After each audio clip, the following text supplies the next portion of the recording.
Oh, family, I'm Robin. I'm a real alcoholic. Yeah. I'd like to welcome everyone to the Atlanta Step Up Society book study. Change your life. Change your thinking, change your life. Let's open with a moment of silence, followed by the serenity prayer. Serenity prayer. God, grant me the serenity to accept the things I cannot change, the courage to change the things that I can, and the wisdom to know the difference. You know, we're still working on the chapter, working with others.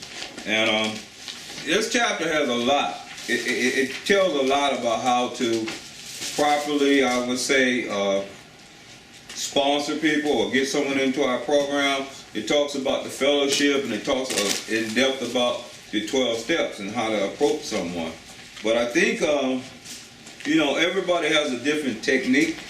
You know, today it's a lot easier, especially in a big city like Atlanta, because we have so many treatment facilities and stuff like that, that people go into treatment, go into detox, and then they end up in some kind of a treatment facility. But in rural areas where they don't have this, you really got to do this work. You go to a city that's outside of all these treatment facilities and stuff, you're going to have to really be a sponsor. You can't just go sit in a whole lot of meetings, you know what I'm saying? Sit in a treatment center and rest on your laurels and get recovered. They have to go and hit it. They have to really teach the 12 steps. You know, it might be, I went to, where was I at? It was in Alabama. I'll never forget this. And my wife and I were visiting a casino. But I wanted to get to a meeting. So I Googled up this meeting, and it was at some pancake house on a Sunday morning. I'll never forget this. It was like 7 a.m. in the morning. So I got up that morning, I went to the hotel people, and I asked them, do they know where this location was? You know, the guy that drive the minivan that haul you around. He said, sure, I know where that place at. So he took me up there, and he dropped me off at this AA meeting. I walked in there. It was 3 hillbillies. Hillbillies. Shotguns and, you know, and trucks and everything. And they was in there, right? And I said, this the AA meeting? They said, yeah, welcome. Brought me in, gave me love, fed me waffles and pancakes and sausage and everything. And in the conventional sense of the meeting, the kind of meetings I've been to, that was new to me. But every last one of those people, 4 people at the meeting, 3 guys and myself. But every last one of them was 12 steppers. That's the only meeting they had in a 100-mile radius. And what they were really doing was meeting. They were coming together, have their meeting, and discuss their sponsees. And then they would leave that meeting place and go out and be sponsors. And then they come back every Sunday. They didn't have a local meeting place where the whole people meet. Because some of these people, kind of like in the Western, you see those house doctors. They went from house to house to house. These guys were sponsoring people from house to house to house to house. In the rural area. So the 12-step message, the message is carried everywhere. Just because we live in Atlanta, don't be confused. It's not like this everywhere. It's not everywhere you go, you're going to see 50 people or 20 people or 30 people, AA or NA meeting within every 10-mile radius. You got a list you can go down and pick meetings. They got meeting at midnight, you know what I'm saying? Meeting at 6 a.m. What they call candlelight meetings and all this stuff going on. Other places don't have that. I can guarantee you there probably won't be no candlelight meeting in the swamps, Okefenokee swamp. You get eaten up by mosquitoes. I'm pretty sure in Alaska, on top of one of them cliffs or icebergs, ain't no candlelight meeting up there. So we getting kind of blessed. But this ain't the only scenario when it comes to 12 stepping. That makes sense? So, I've been to meetings in Bahamas. I used to go to Bahamas a lot. I've been to meetings in Jamaica. And everywhere you go is different. It's not the same. But what does stay the same is the program of recovery. It don't change. The 12 steps is the 12 steps. I remember last week or whenever it was, I made the comment that you can go someplace and talk about Christ and get shot. But you can go in there and find you an AA meeting and be loved. It's all over the globe, no matter where you are. But every meeting place is different. That makes sense? I remember they had them when I was in the military. We'd be in the fields. They had AA meeting. I wobbled to a few. I ain't no damn alcoholic, drunk as a skunk. That was me, you know. All right, tonight we're gonna be working with others, and the reason I brought that up is because it's really important to learn how to carry this message. All right, and I'm talking about the message of the program. I'm not talking about the professional fellowshipping, where you can learn the lingo, you can learn the language, you can speak a few profound words in 3 minutes. And I heard a friend of mine talking about some lady said for almost an hour sharing. I don't know, what kind of message, but I guess in an hour you should have went through step 1 all the way through step 12. You should have had a chalkboard up there and gave out the whole program. But I don't think that was the case. I think it was just an hour sharing your problems, and everybody else was asleep. Now, if you give me an hour, I think I can at least cover half the steps. That makes sense? But that's just me. All right, tonight we're going to start on page 94, outline the program of action. And Paul, they want you to speak a little louder.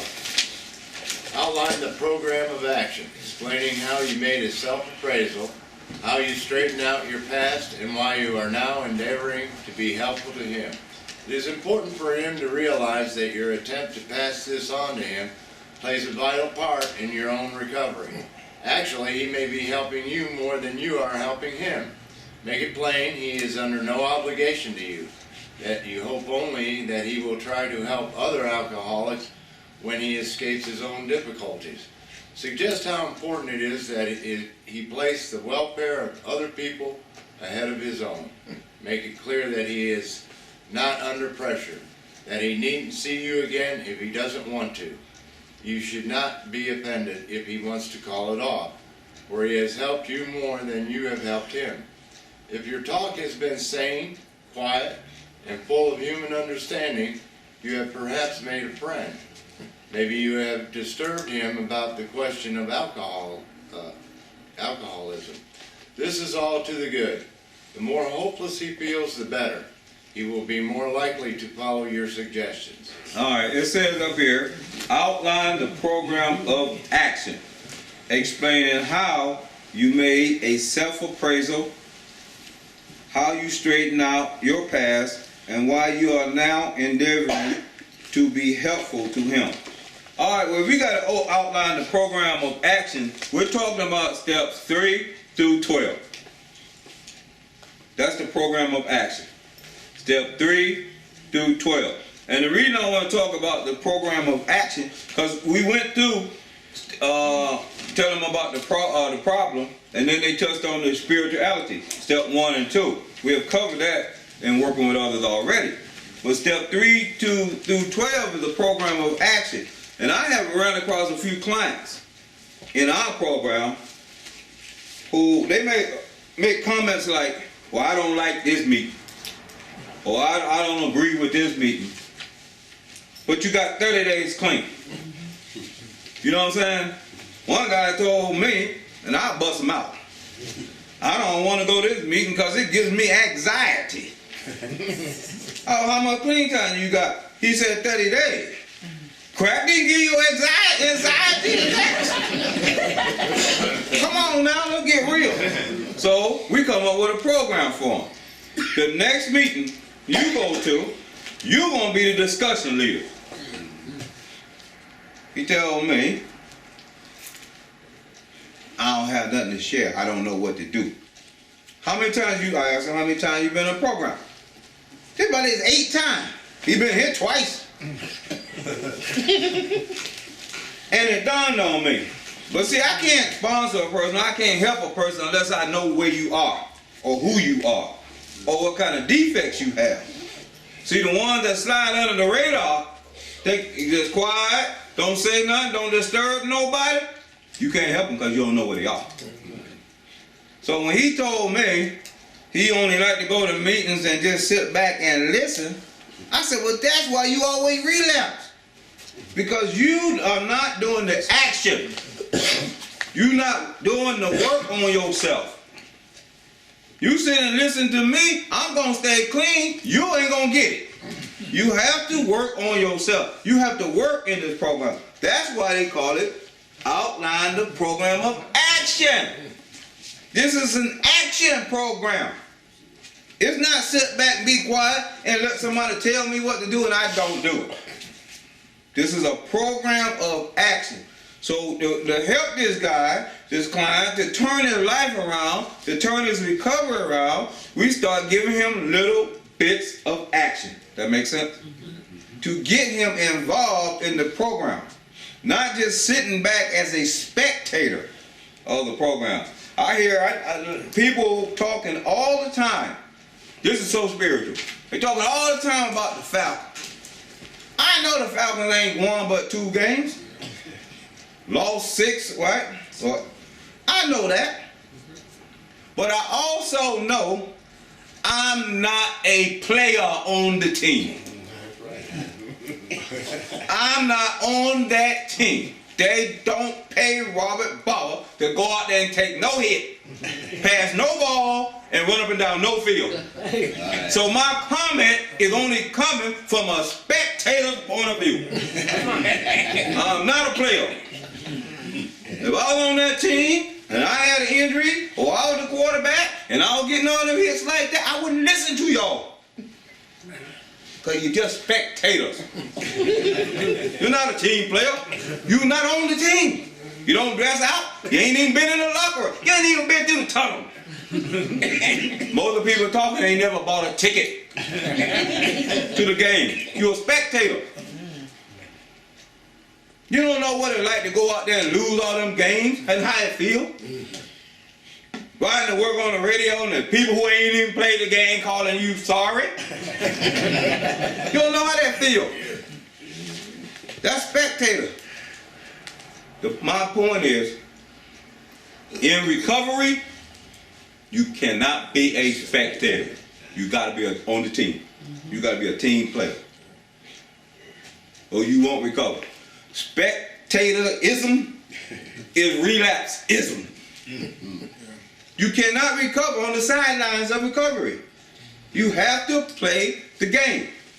You have to be a 12-stepper. Can't be a spectator.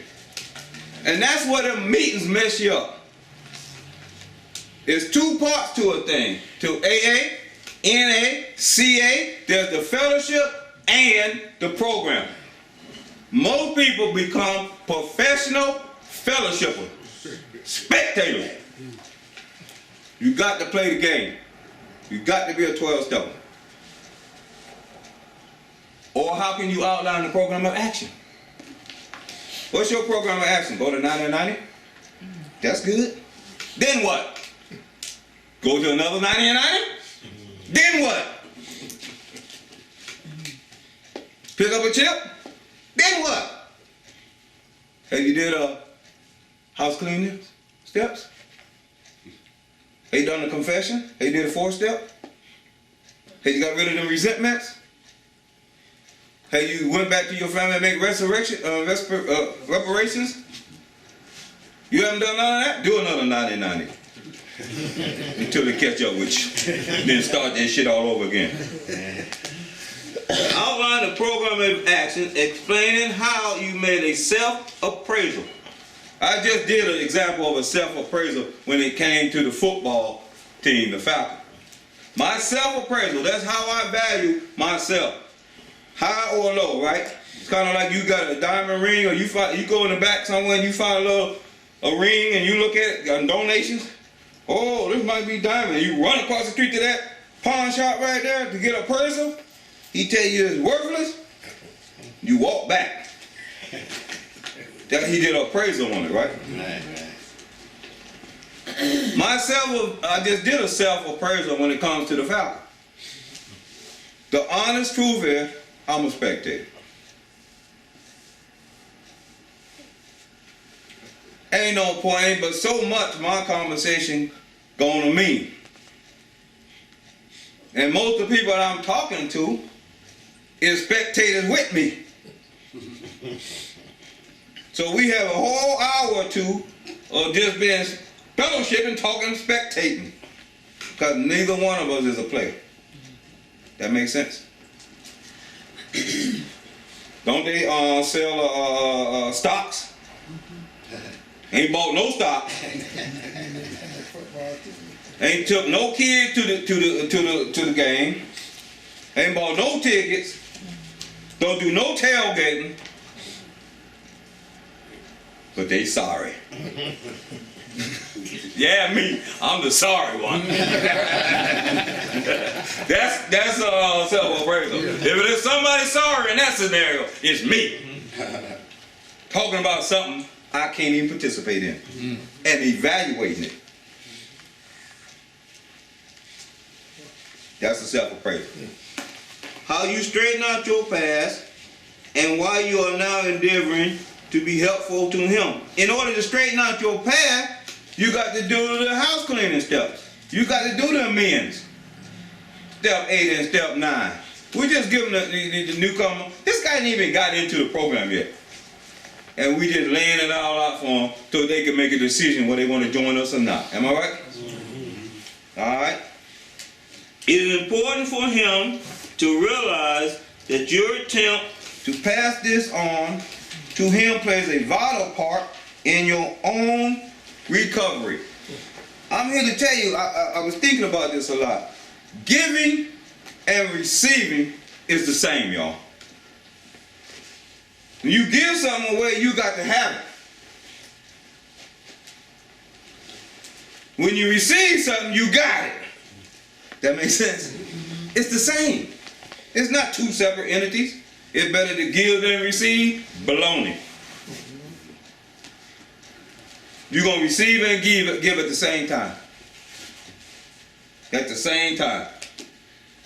People ask me, and I hear this all the time, you do a real good job of breaking down the big book. How do you get like that? I had to come up with the best answer I can tell y'all. From doing it. From doing it. Just get up here, I start doing it. And then as I give, I receive. I get more out of this looking at y'all heads nod. When I see somebody nodding, then I know I got it. But I had to receive that. That makes sense? And in order to know that I'm on the right track. If I see everybody asleep, I don't have it. And I can't get nothing back from them, no feedback. And not only that, people think that I started like this. I didn't start like this, y'all. When I started doing the book study, I had like 16 months clean. I had a little apartment. I was doing it in my apartment. My book study was like this. I didn't have nothing. I didn't know how to do it, but I had willingness. I had willingness. I feel sorry for my first 3 or 4 sponsees. They were just guinea pigs. I didn't know what I was doing. I would tell them, make a suggestion to them, and I run and call my sponsor and call some other people. Say, did I tell them right? I had to get the information. Then I pass it on to him like I had it. But the truth of the matter is, I was just experimenting. Once I saw them recovery, when I saw them get it, and move on with their lives and stay clean and pass it on to others, then I knew I was on the right track. But nobody start off where I'm at or I am now. You just begin. That makes sense? It was still in the essence, though, of a program of action. I was still doing action. The more I teach, the more I talk, the more information came to me to share with other people. Until it becomes like me, it becomes me. Or I become it. That makes sense? I become it. You think the radio announcers, I was watching Oprah not too long ago. When she first started, she wasn't no Oprah. They not the world know now. She was just a beginner. Everybody starts small and then expand. So for people who think that you can just sit around the rooms and do nothing, you got the wrong thinking. You begin and just get in there and do it. Do it. I didn't know how to pass out no chips. I had to learn how to pass. I had to learn how to chip. Know how I learn how to do the chips? I went up there every time where they had the chips, and I was doing service work, taking the cup. And I knew they were going to call me one day to do the chips. Don't be fooled. Don't be a fool. You going to get called to pass the chips out. I stole me some chips. Took each one. Put them in my pocket. I went home and I wrote them 3 months, 9 months, 6 months. I did. And I laid them down until I learned them chips. And when they called on me, I had it. I was able to give back. I received. I had my chips. So if you don't think you ain't gonna get, if you think you can under the radar and you ain't gonna get called on to pass them chips, you gonna get called on. The people who can't read, it ain't but 1 or 2 paragraphs, you better memorize it. Memorize it. You can memorize how it works. You know, I don't know about what the promises, but you can memorize something. Just do it. Fake it. But it'll come. Once you do it 2 or 3 times, it'll come to you. That's all I'm saying. Don't keep hiding. It's a program of action. It says that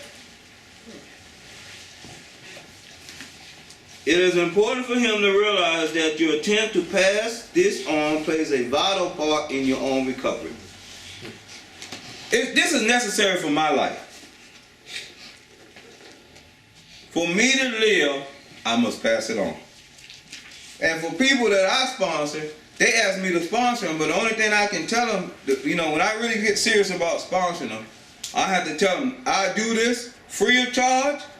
I'm going to give you everything that I know what to give you, but you're going to have to pass it on to others. You just cannot keep it. Now, I had 1 or 2 people who did keep it. Left the room. One's in jail now. He's still clean and sober. And the other one, life crumbled down to almost nothing. I don't know, much about him. He has left the whole scenery, life. That was in our umbrella. You have to give this away. You have to take it back to another alcoholic. That's one of the musts that you have to do. You have to carry the message. And then it's vital, it's necessary for my life in order to do it. My wife was like, she could never really get the disease of addiction. And sometimes she would have it strong, sometimes she don't understand it. My nephew died from the disease of addiction. She was angry. You know how you are, She was angry about that. Then I just had a good friend die that she knew 2 nights ago. Yesterday, my wife called me in tears. Said, you know what? I've been kind of wrong about this whole thing you've been doing. Now I understand. I done lost 2 people that were very close to me. It's in my family from substance abuse. And right now, if you could just say 1 more person, I'll be pleased. Just 1 person. Now I understand. See, others got to die for some people to live. But we don't want nobody to die. Not around our circles. We want you to live. But the bottom line is, it's necessary for me to give back. Plus, it's more rewarding. I can't even explain the feeling it is to see someone come in and work the steps, and then they move on to their life. They step up. That's why they call it Step Up Society. They step up and step out, and they become productive members of society. And then, you see them, they riding up and down the street with their company trucks and their names and all that. To me, that's rewarding. Not too many people see that. You know? It says, actually, he may be helping you more than you're helping him. Make it plain, he is under no obligation to you, that you hope only that he will try to help other alcoholics when he escapes his own difficulty. Every time my mind sets around the word escape and difficulties, to me, it sounds like I was in some type of bondage that I had to escape from to become free. And then I always think about Moses. I always do. Just me. You know, and the Jews, the Hebrews, the Jews, and been in bondage in Egypt. Being locked down in slavery. Now they had difficulties. A lot of difficulties. And they were able to allow, the kind of God came in and just allowed the Israelites, right? I mean, the Egyptians, allowed the Egyptians, if I'm telling you, tell it right. I get it in my mind, but I got to give it out. Allowed the Egyptians to have some of these difficulties too. Create these plagues. If I got difficulties, he gave the overseers some difficulties too. You're in bondage. Everybody go up to the Red Sea. And they would depart. And they walked through. And on the other side, they had to do a lot of work. I'm cutting it short. And then receive the promised land. To me, that's just me. That's how I see this whole substance abuse thing for my life. I was in Egypt. Crack houses. You know what I'm trying to say? Walking up and down the streets all night. Bondage. Bondage, emotional bondage. Broke all the time. In remorse. Feeling sad. No way out. All of a sudden, God sends a person to introduce me to the program of Alcoholics Anonymous. I'm sitting there. Bondage is right up behind me now. You know, they were chasing them. They wasn't going freely now. Get your ass back over here in the fields. They were chasing them. Bondage right behind me. The Red Sea departed. And I was to take them steps out of there. Where? Work. Then get over on the other side. I'm free. The water returned and drowned all that crap stuff. Drowned it. Washed it away out my life. Then I started receiving the promises. That's how I see it. Now I don't know what Moses and them did. I just read about it, I heard about it, and read about it. But if it is a Moses, if it is some Hebrews running from the Egyptian, it's me. It's Robert. I don't have to go back and read that story no more. The story with me. That makes sense? I don't have to read it no more. I can hear anybody talk about it. They can talk about 1,000,000 years ago if they want to. I'm talking about 21. It ain't been long since I walked through that Red Sea. And it's got the problem. I'm living in the promised land now. Who wouldn't want to live in the promised land? Why would you really come into recovery and you still at the beginning of the Red Sea? And they still chasing your ass. You ain't made no step out. You still there. Even though it's been departed, you won't walk through it. You won't take the action. Stay right there, wet, behind wet. Come on now. You can be free. And then I know you got a whole race of people coming through. Gonna be some stragglers. Everybody don't cross healthy and sick people in there. Old people. Crazy folks. What about bondage loving people who wants to return back to the more comfortable zone? Even though it was painful, it was comfortable. Give me 2 cups of rice a day and work the hell out of me, I'm okay. That's better than no cups in fear. The one that's afraid. You got to bring him too.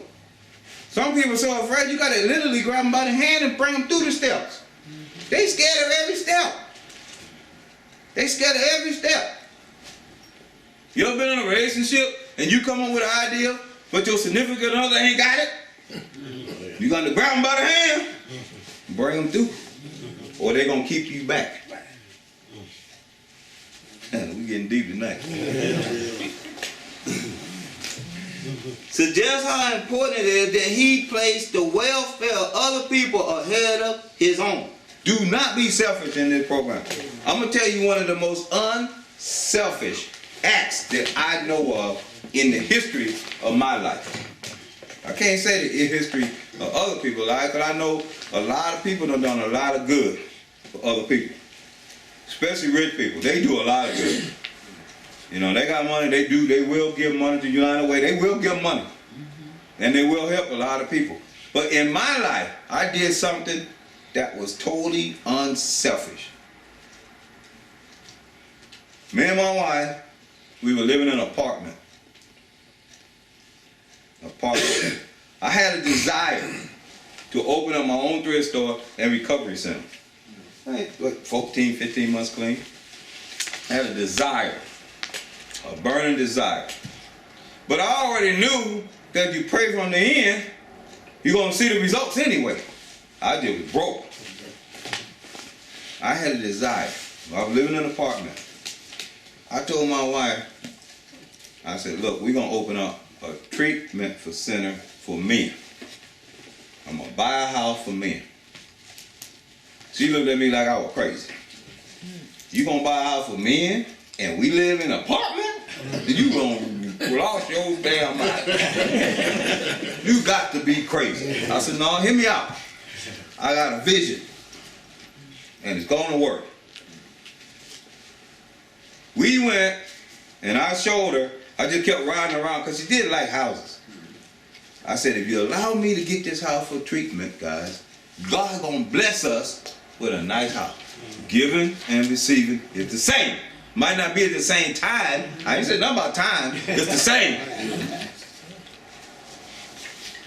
We went out. We found a house at 1405 Graham Street. I called this guy and he helped me. And we went through all the paperwork and she saw the vision. Kind of gradually came on her. We bought that house for men in recovery before I bought my own house. I was living in an apartment and the men in recovery was in a house.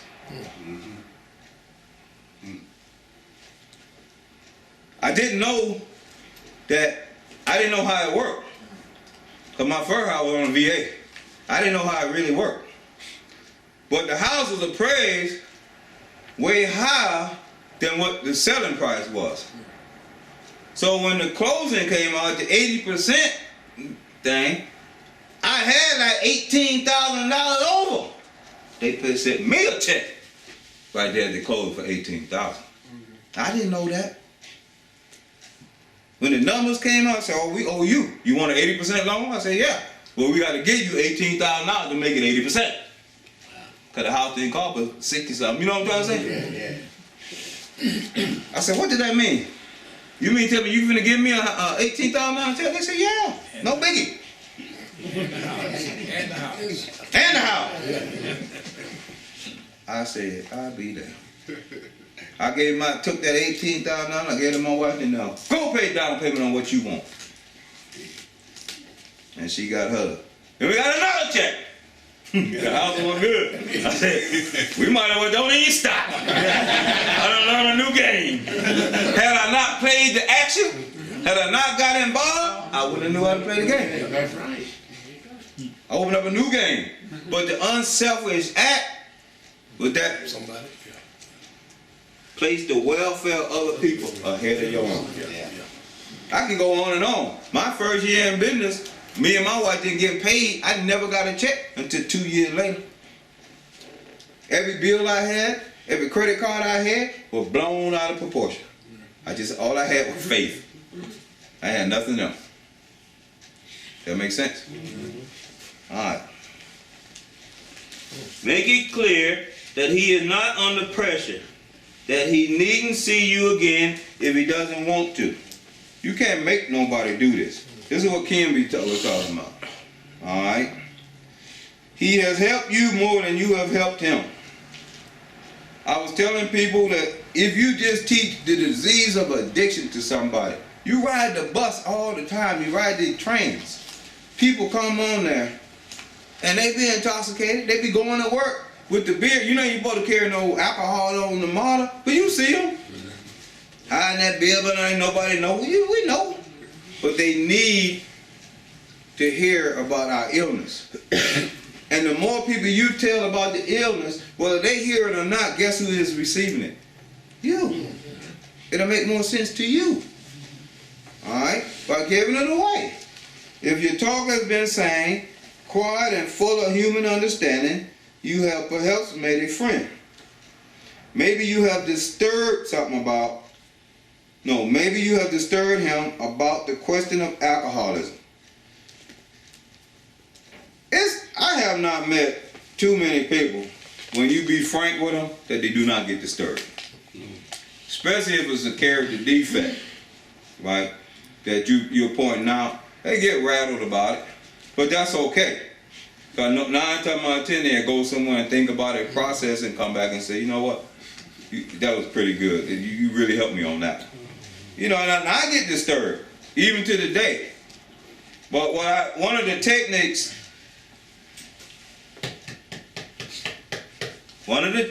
I use when I'm disturbed, now I don't know if she's disturbed, but she tells me that she used some of the tools when she go to work. Is I learned that this is a very good thing. When somebody disturbed me, I learned now not to defend myself. That's deep. Somebody say something about me or disturb me, I used to go to defending myself. And if I defend myself, I'm allowing myself to be attacked. The only way you can defend yourself is you felt that you're attacked. So if I'm attacked, I'm going to have to come back at you. Probably ain't going to be too, what the word they use? Full of human understanding. There's some devilish understanding, but there ain't going to be no kind and human understanding. I can tell you that now. So I learned to allow people to say stuff without defending myself. That took practice. And if you don't defend yourself, then you're not taking in. You understand what I'm saying?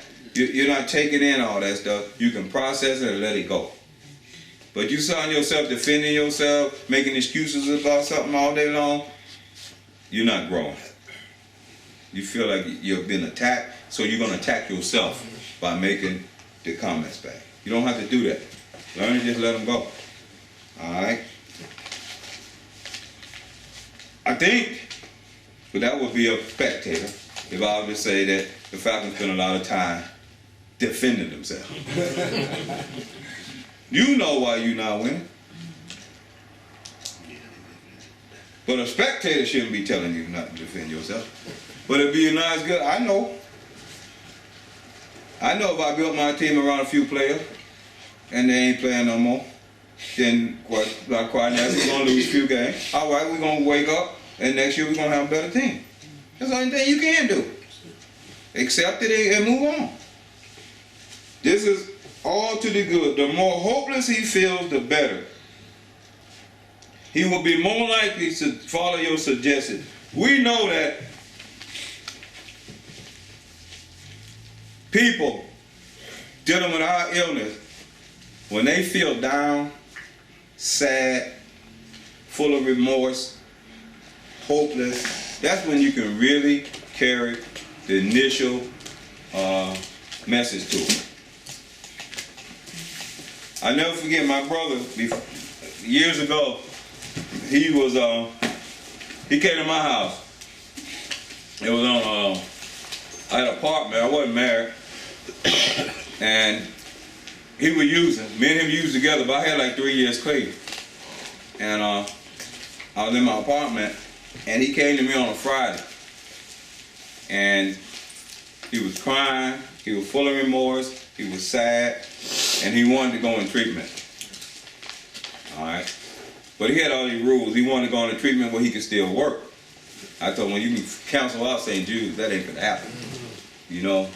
So I came up with another treatment place, and I called him up, and I said, yeah, can he come in? They kind of knew me. They said, sure, your brother is welcome here, but we can't take him till Monday. Friday, he was so willing to go in treatment.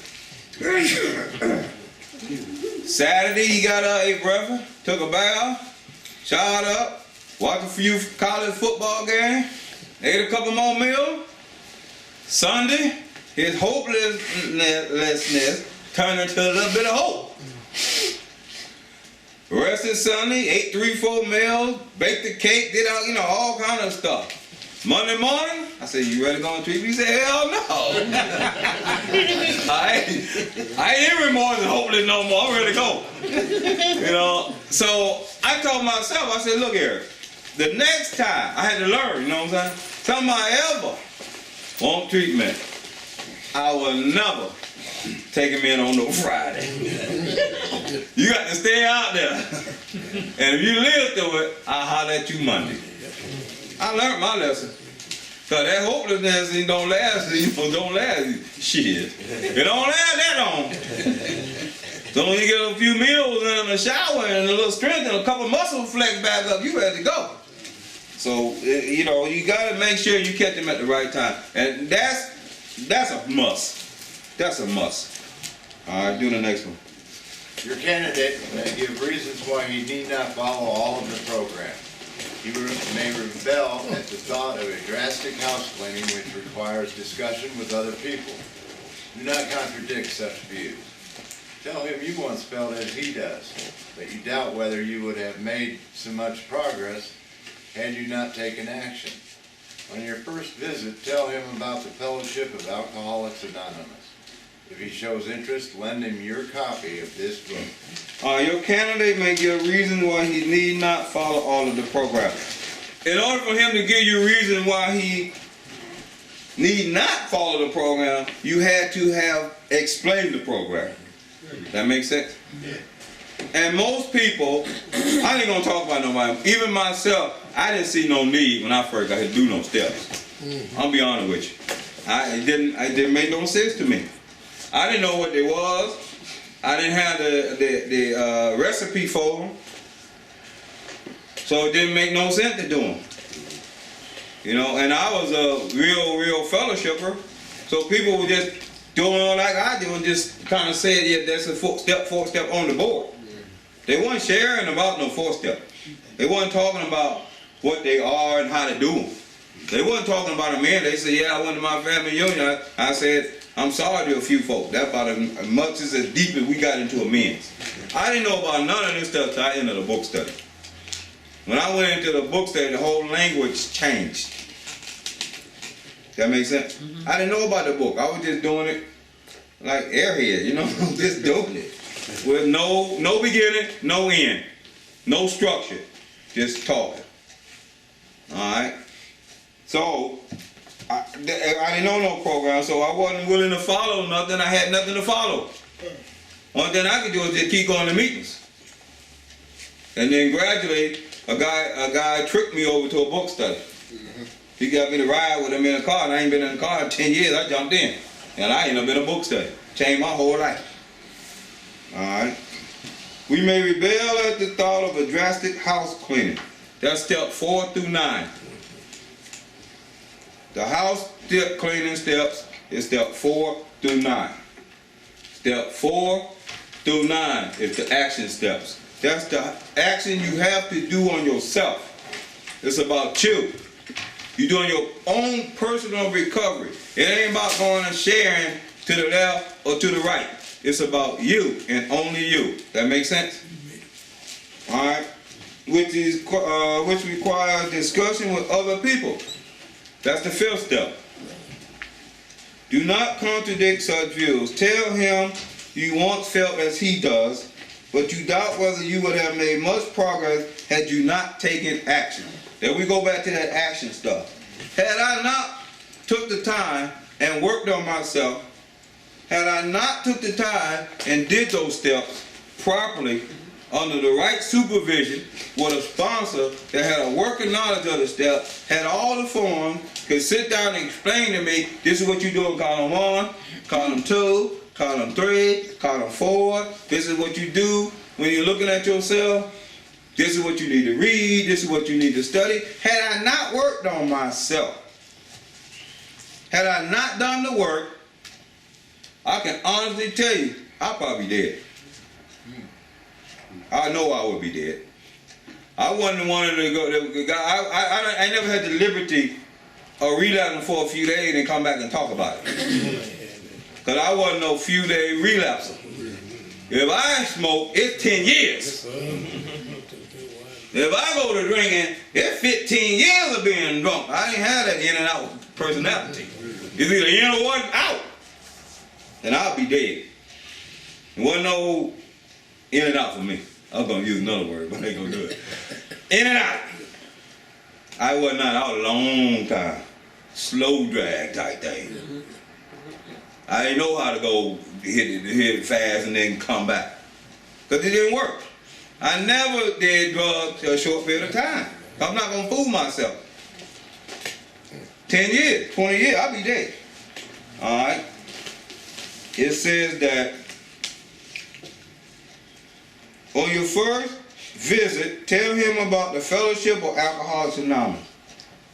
Explain to him that we have a fellowship of people just like us that share the same common problem with a common solution.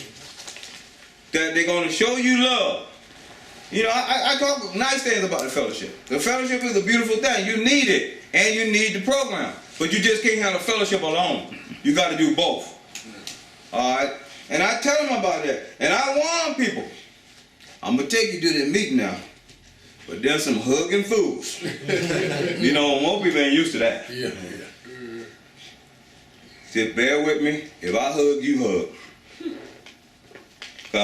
Every time I take somebody new coming to a meeting, as soon as they get in the car, why y'all hug so much? I said, it's just a camaraderie, you know, friendship, you know, something like that. They don't understand.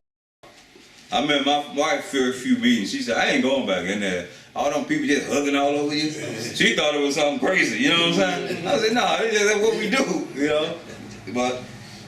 And then I explained to them that you need to be there. Because to me, now, when I look back, you have to really do this work because we are disciples. We are disciples of God. The last time I studied, a disciple, what Jesus was trying to tell them, is stop fishing in the water for guppies.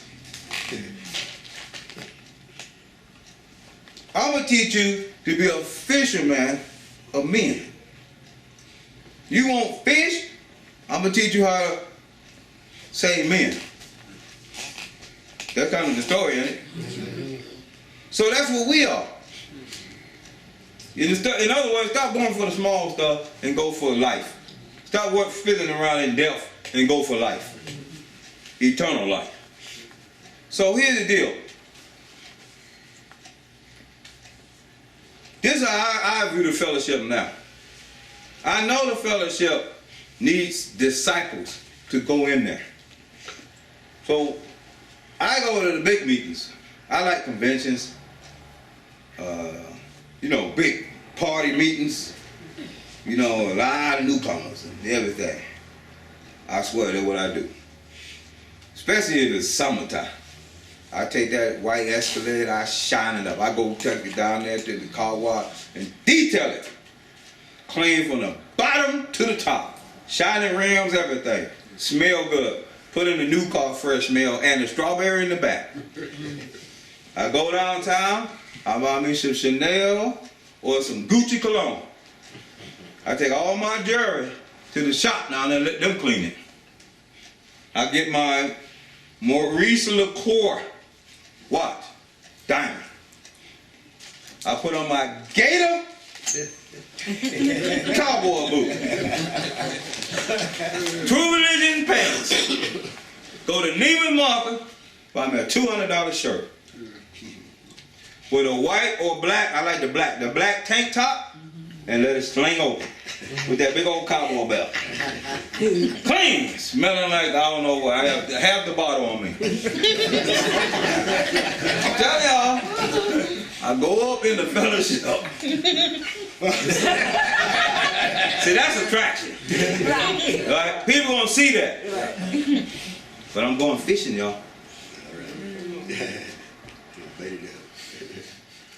Everybody sharing. I just said, oh. Then I raise my hand. But what I do, see this program of action? I hear what they talking about. I bait my hook, like Jesus said, and I reel out the program.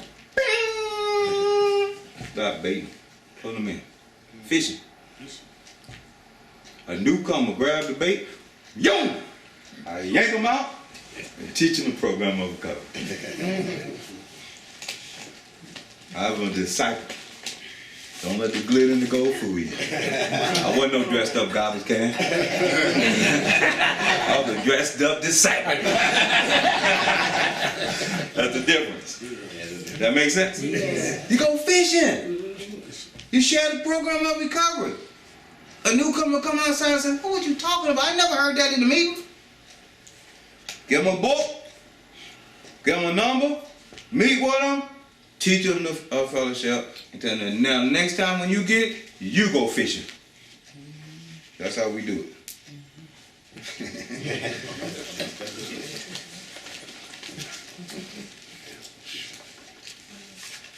On your first visit, tell him about the Fellowship of Alcoholics Anonymous. If he shows interest, lend him a copy of this book. I pass so many of these books out. I would go to meetings, man, and buy. They have them on sale, like the treatment facilities and stuff. I would buy 10 of them, just give them to all the newcomers. They be downstairs, you know. The guys that work downstairs will bring them up, and we just give them away. I gave out hundreds of books. That was my thing. I like to pass out books. You know, do the next one. Unless your friend wants to talk further about himself, do not wear out your welcome. Give him a chance to think it over. If you do stay, let him steer the conversation in any direction he likes. Sometimes a new man is anxious to proceed at once, and you may be tempted to let him do so.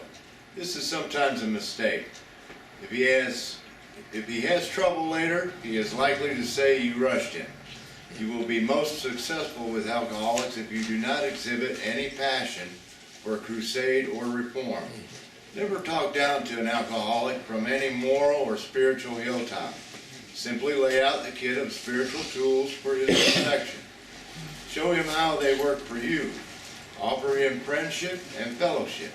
Tell him that if he wants to get well, you will do anything to help. All right. Unless your friend wants to talk further about himself, do not wear out your welcome. If they don't want to really share it, and you can detect that, kind of let it go and move on. All right. Give them a chance to think it over.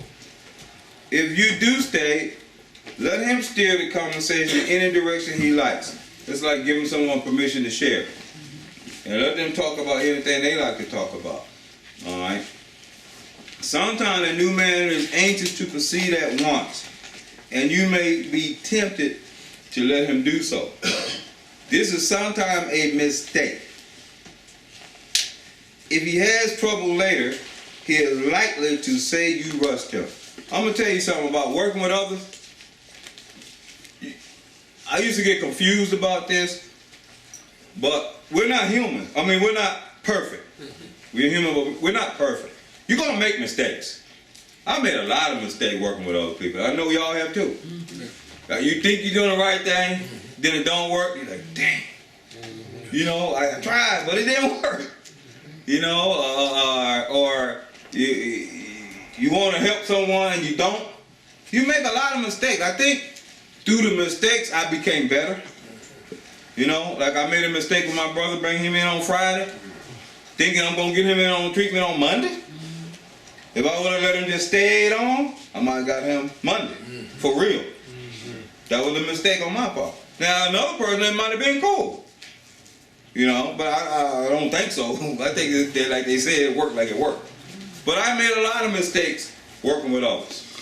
All right? And I used to beat myself up about it. But then I found out most of the time it was them making mistakes with me too. You know what I'm trying to say? And that's in the next paragraph. But it said that if he has trouble later, he is likely to say you rushed him.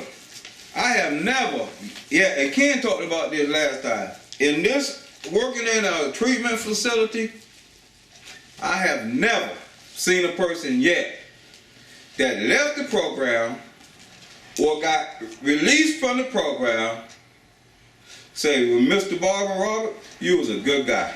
I really enjoyed being over there, and I got everything I needed, and boy, it was just a pleasure. They usually lead up, you ain't nothing, you know, very angry and abusive language. And they be the one that read out. I didn't put you out, you put yourself out. You know, you come in here and don't go do the work, you getting out of here. This ain't for somebody just to lay around, this ain't no shelter. But they gonna blame someone else. But that's what we do. If you not learn how to work on yourself, what part you play, what's the lady now, the sister Oprah on, Fix My Life? Ayana, Fix My Life. Her thing is, you have to do the work. You have to do the work.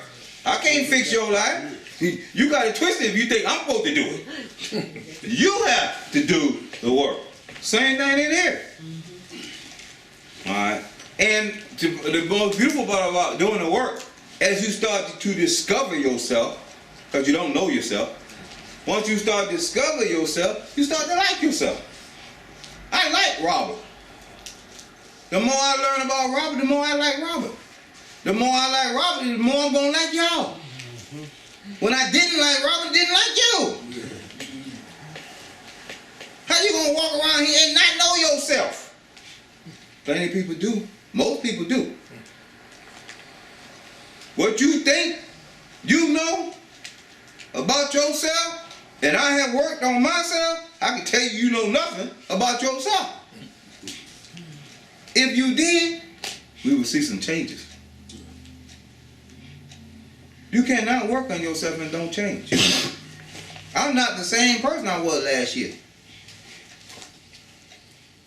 Or 10 years ago. I know that.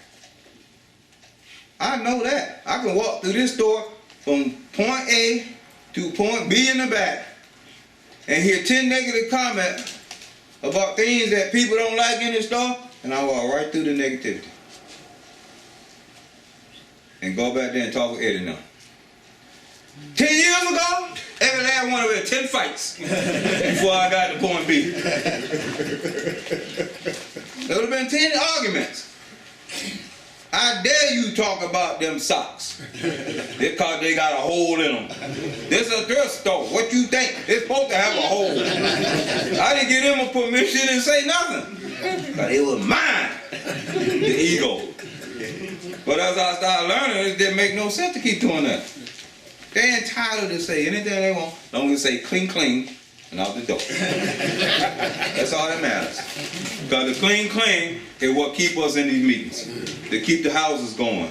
For the welfare of the clients. It's the clean, clean. That's the only thing that's important. Never talk down to alcoholics from any moral or spiritual hilltop. Shoot, that about out the window, ain't it? You're going to have to talk down because they sure going to talk up. I can tell you that right now. I don't know about that one. I try not to be on no spiritual hilltop, but I go back to that word they said disturbed. You know, you're going to have to disturb something. Or they ain't getting it. And today's society, really, I can honestly tell you this, and I'm going to close. We have a big problem with mental illness coming into these facilities now.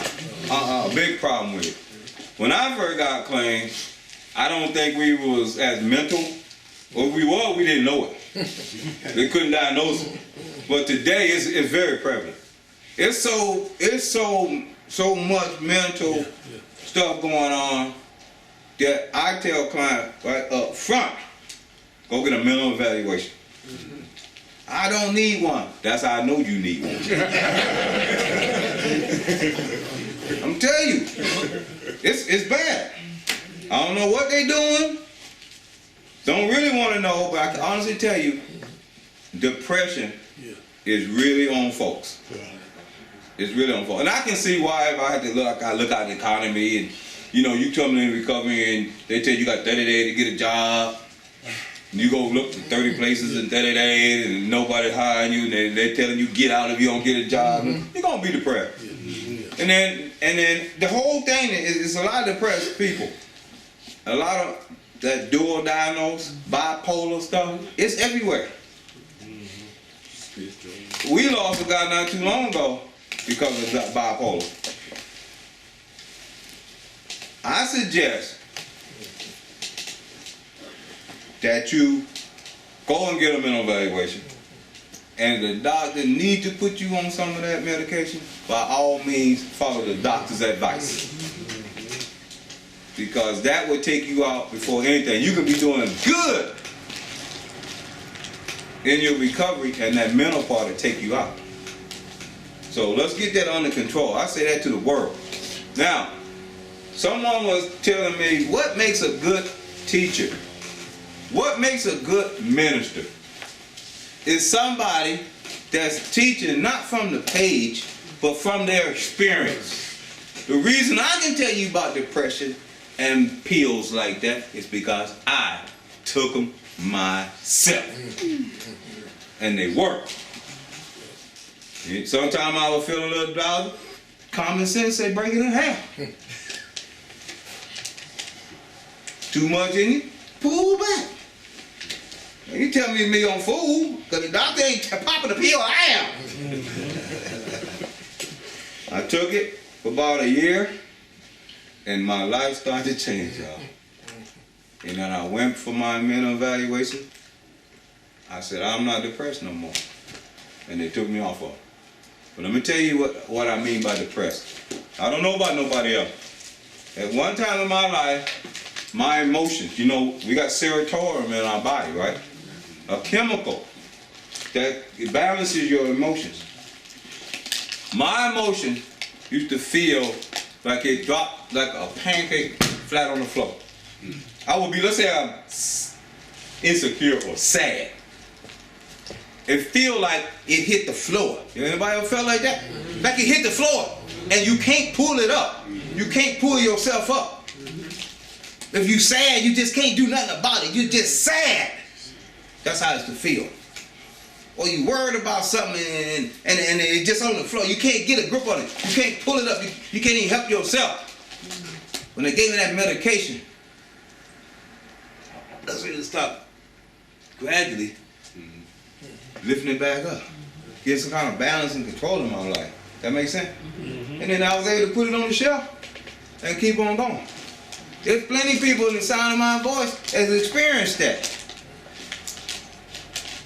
And still say, you don't need no help. You need help. So I'm giving you permission. Then I guess the instructor tonight, they say, I did it myself. And I got 21 years clean. If you got 3 months and you don't need it, I salute you. Wish you well. That was the best thing happened to me in my recovery. For my relationship with my wife, my family, my business, it gave me some kind of a chemical, you know, balance back. And I was able to put it on the side and move on by my life. Thank y'all for a good meeting. All right. Good.